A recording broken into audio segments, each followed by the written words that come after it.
past that, how do you get back to the college football playoff and get back on top of college football this year? Because Yeah, obviously, first things first, you got to run through the ACC, which anyone can say what they want to. I still think teams out there like North Carolina or Miami could be possible traps. yeah. So being a realistic Clemson fan here, I'm not going to just use this as an excuse. You're talking about the most injured team in the country last year. Yeah. And there's no excuse. That's the God's honest truth. Nobody was more injured week in and week out than Clemson was. I heard a stat that they at any given time they only had both 11 starters for 2 games all of last year on offense and defense. And we had 67 different rotations throughout the season last year. That's insane. That's unheard of. Yeah. And you're talking about losing. We lost our top 3 wide receiver weapons basically before the season even started. Justin Ross came back. He was still very shaky, kind of a shell of himself. But you can see if you've been keeping up with any of the OTAs that have happened with Kansas City and things like that, he looks like he could be their best receiver as a rookie this year, undrafted. Yeah. So we knew he could make an impact. What I think Clemson fans didn't know last year was how injured and how beat up he still was. So I think when you start factoring in injuries, which I don't want to say that was our only issue by any means. But you had DJ Uiagalelei, obviously knee injury he struggled with all year long. Towards the end of the year, he had torn a tendon in his hand. You just can't there's certain things you can't overcome as a team. The biggest flaw last year was we didn't have a backup quarterback that could step in and really play. So when DJ really got injured, we had to stick with him. And I don't think that's the best move when you're a top tier program, which I do consider Clemson still a top tier program. It doesn't really scare me one bit. DJ went to some passing camps in the off season. Anybody who kind of follows him knows spring game came around. His throwing motion looks different, looks a lot faster. But I would be lying if I didn't say he didn't disappoint at times last year. I know he had some family issues that were probably a big distraction for him last year.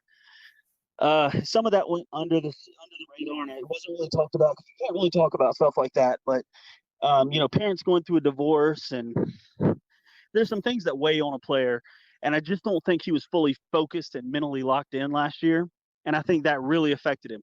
When your offensive leader isn't locked in, you're going to have issues. Of course.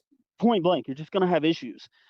Now, this year, bringing in a stud 5-star quarterback on top behind him like Cade Klubnik, it's going to force him to play better. And if he doesn't play better, he's going to see the bench. It's very simple.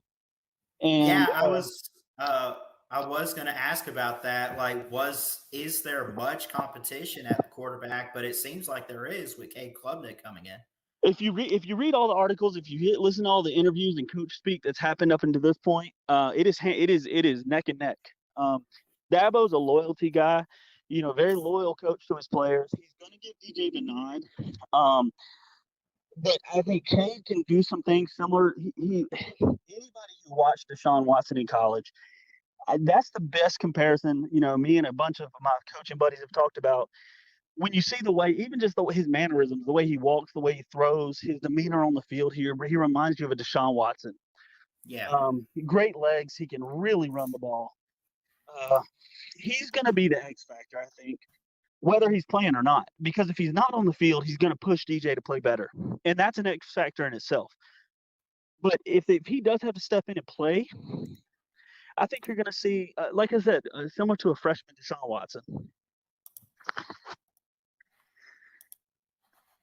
Yeah, man, absolutely. I mean, look, Dabo, I remember when you guys beat us in the championship. I hate to go back to it, but he was asked in that 44-16 game in the post game interview.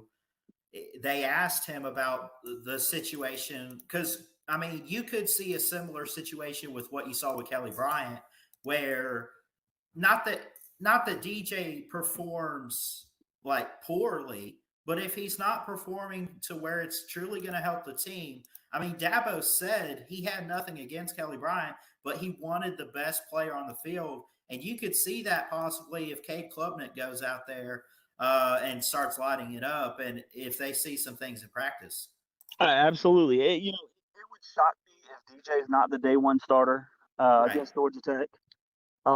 It would truly shock me. But I think his leash is going to be a lot shorter than Kelly Bryant's was, just because I feel like DJ did not necessarily earn the the trust by his play this past season to really have a long leash.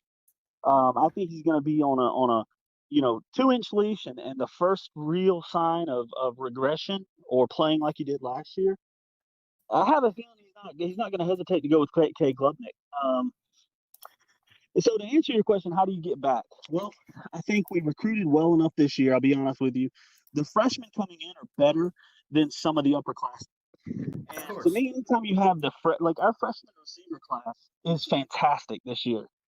And you take those guys and you take the Collins boys who were freshmen last year, Dakari and Bo, who showed up towards the end of the season.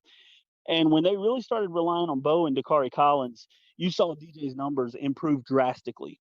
Now DJ played with Bo Collins in high school, so there's already a connection there. And in about game 7, when we started going to them, you saw DJ's numbers really improve. So you take a receiving group that's going to be a year older. I think at times last year, Dabo had a sense of loyalty to Justin Ross, and I think you found us sometimes forcing the ball to Justin Ross in situations where we really shouldn't have. Yeah. We took him off the boundary and tried to put him at slot, which just isn't who Justin Ross is as a player. So I think, I definitely think we're going to have the best running back trio in the ACC. I don't even think it's close. I think they'll compete to be the best running back room in the country this year with Will Shipley, Kobe Pace, and Phil Maffa. I think you're talking about a 3-headed monster that is going to be a very run-centric offense this year. So that's good for if DJ's struggling, or if you're having to play a freshman in K. Klubnik, you're really going to be able to rely on the running back room this year.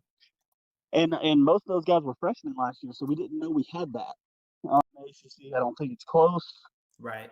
We're going to have the best playmakers in the secondary and at linebacker. I don't think it's close. So if we can avoid a trap game just due to maybe a bad game by DJ or freshman inexperience by Cade, I don't think it's going to be that big of an issue to run through the ACC.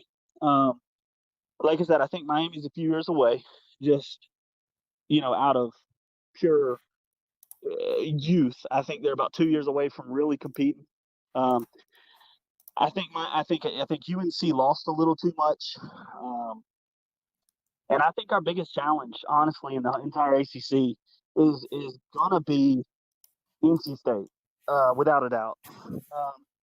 Wake Forest is good; they're talented, but they don't recruit on Clemson's level. So they're gonna beat some teams that they're not supposed to beat. They're gonna upset some teams that aren't quite as talented. But I don't think Wake Forest is ever gonna beat those 5-star talent-loaded teams, and I think that's where Clemson just automatically takes the upper hand over Wake Forest. Yeah.